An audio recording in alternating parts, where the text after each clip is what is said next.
biraz sadece. Gel bak Nazlı'yı da yapıyorum. Nazlı'yı da yapıyorum. Bir saniye. Nazlı'nın buradaki dikişini de yapıyorum. Belli olmaz. Elif'in ayağına da yapıyorum. Bak Elif'in ayağına da. Ayşe. Niye yoluyorsun kızım bunu?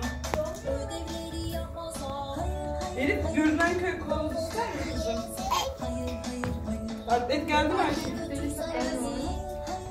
Elif'in de var.